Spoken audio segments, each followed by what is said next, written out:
माये महेशानि कामेश्वरी नमोस्तुते। भीमाक्षी भीषणे देवी सर्वभूत भयंकरी कराली विकराली च कामेश्वरी नमोस्तुते। काली कराल विक्रांते कामेश्वरी हरप्रिये सर्वशास्त्र सारभूते कामेश्वरी नमोस्तुते।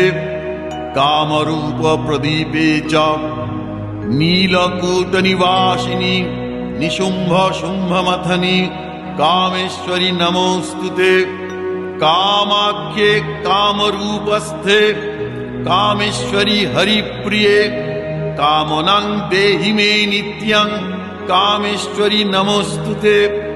वपानाढ्य महावक्त्रे तथा त्रिभुवनेश्वरी महिषासुरवधे देवी कामेश्वरी नमोस्तुते।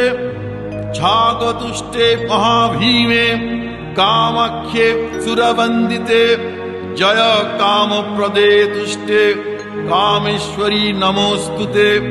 भ्रष्टराज्यो यदा राजा नवम्यन्यतः शुचे अष्टम्यां च चतुर्दश्याम् उपवासि नरोत्तमः संवत्सरे न लभते राज्यं निष्कण्टकं पुनः य इदं शृणुयाद् भक्त्या तव देवी समुद्भवम् सर्वपाप विनिर्मुक्त परं निर्वाणमृच्छति श्रीकामो रूपेश्वरी भास्कर प्रभे प्रकाशिताम्भोजानिभायतानने सुरारिरक्षस्तुतिपातनोत्सुके त्रयीमये देवनूते नमामि।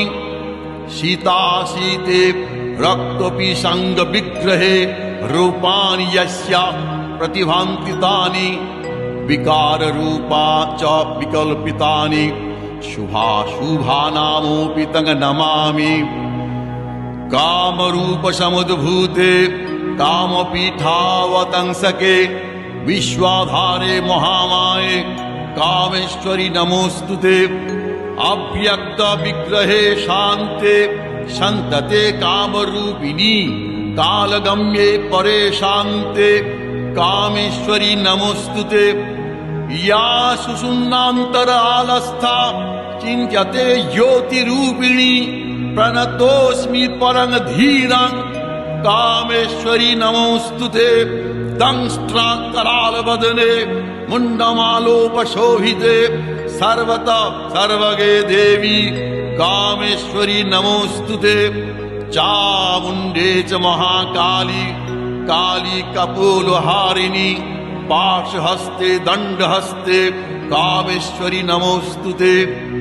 चामुण्डे कुलमालास्ये तीक्ष्णदंष्ट महाबले शबयाना स्थिते देवी कामेश्वरी नमोस्तुते। ॐ कामाख्या देव्यै नमः।